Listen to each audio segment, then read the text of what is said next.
చూడండి ఖైరతాబాద్ వినాయకుని పనులు అనేది ఫుల్ స్పీడ్ అవుతుంది.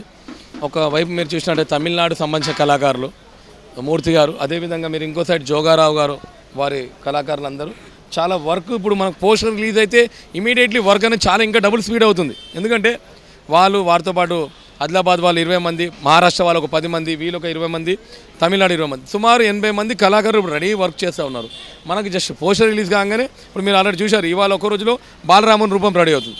బాలరాముడు కూడా అక్కడ అయోధ్యలో ఏ విధంగా ఉంటాడు, భగవంత్ శ్రీ మహావిష్ణువు 10 అవతారాలు, ఆయన వాహనమైనట్టు గరుత్మంతుడు, హనుమంతుడు, అదేవిధంగా సూర్య చంద్రాదులు కూడా మన ఈ రూపంలో ఏర్పాటు చేయబోతా ఉన్నాం అనమాట. మొత్తానికి అయోధ్యలో ఏ విధంగా ఉంటుందో ఆ విధంగా ఇక్కడ ఏర్పాటు చేస్తూ ఉన్నాం అనమాట. చూడండి, ఈ సంవత్సరం మనము 1954లో శంకరయ్య గారు స్టార్ట్ చేసినటువంటి ఈ వినాయకుడు ఈ సంవత్సరానికి 70 సంవత్సరాలు కంప్లీట్ అయ్యాయి. 70 సంవత్సరాలు 70 అడుగుల ఒక ఆలోచనతో ముందుకెళ్తా ఉన్నాము. ఖచ్చితంగా ఒక 4 రోజుల ముందు వినాయకుని రెడీ చేస్తాము. సప్తముఖ శక్తి వినాయకునిగా ఈ సంవత్సరం భక్తులకు దర్శనం ఇవ్వబోతా ఉన్నాను అనమాట. మరి ఒకవైపు చూసిన 2 కళ్యాణ సన్నివేశాలు, దాంతోపాటు బ్రహ్మ విష్ణు మహేశ్వరుడు, లక్ష్మీ సరస్వతి పార్వతులు ఈ సంవత్సరం భక్తులకు దర్శనం ఇవ్వబోతా ఉన్నారు. కళ్యాణ సన్నివేశాలండి, అదే చెప్తాను. ఫోటో మరి కొద్దిసేపట్లో రిలీజ్ చేస్తాము.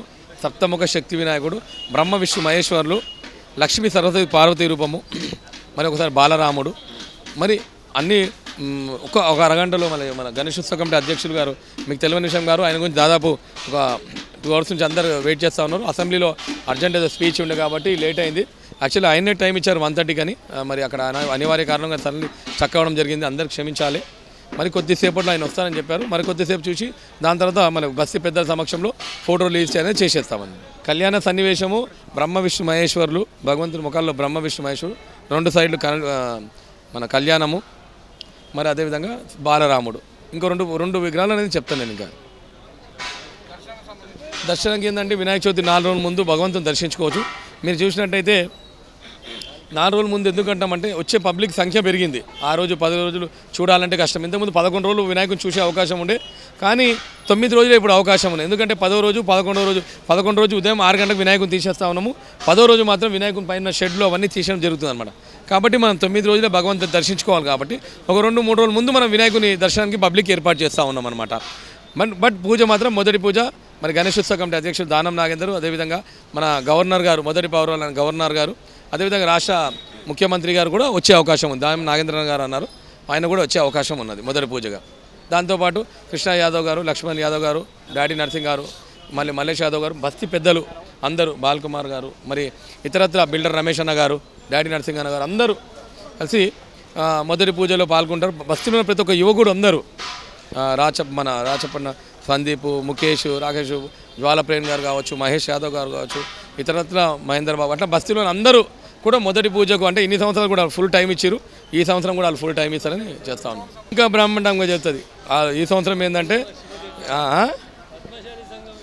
అదేవిధంగా ఏంటంటే ప్రతి సంవత్సరం ఫస్ట్ మొదటి పూజగా పద్మశాలి సంఘం వారు 60-70 అడుగుల కండువ, జంధ్యము, మరి జంధ్యము కండువ, ఇంకేమిస్తారు, గరికం, భగవంతునికి పెద్ద గరికమాల, 100 భగవంతునికి పట్టు వస్త్రాలు, సైడ్లో ఉన్న మాకు కూడా పట్టు వస్త్రాలు అవన్నీ ఇస్తారన్నమాట పద్మశాలి సంఘం వారు. దాని తర్వాత మీరు చూసినట్టే మరి ఆర్యవైశ్య సంఘం అధ్యక్షుడు ప్రవీణ్ కుమార్ గుప్తా, వాళ్ళు కూడా 1,00,000 కాశీ నుంచి రుద్రాక్షలు తీసుకొచ్చి భక్తులందరికీ అందిస్తూ ఉంటారు. ఇట్లా భక్తులు వాళ్ళ ఆలోచన ప్రకారము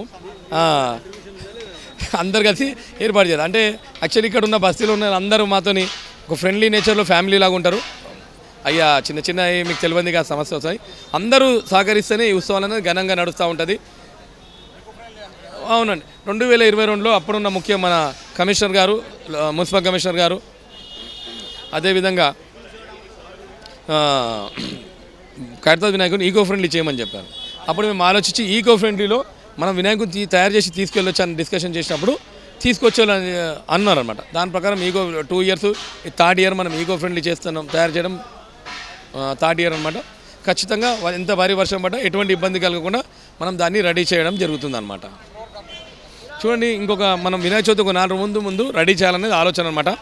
ఆల్మోస్ట్ మనకు 120 మంది కళాకారులు రెడీ ఉన్నారు. ఇప్పుడు జస్ట్ పోస్టర్ రిలీజ్ కాగానే నీకు ఒక 1 weekలో భగవంతుని అవుట్లైన్ అనేది రెడీ అవుతుంది.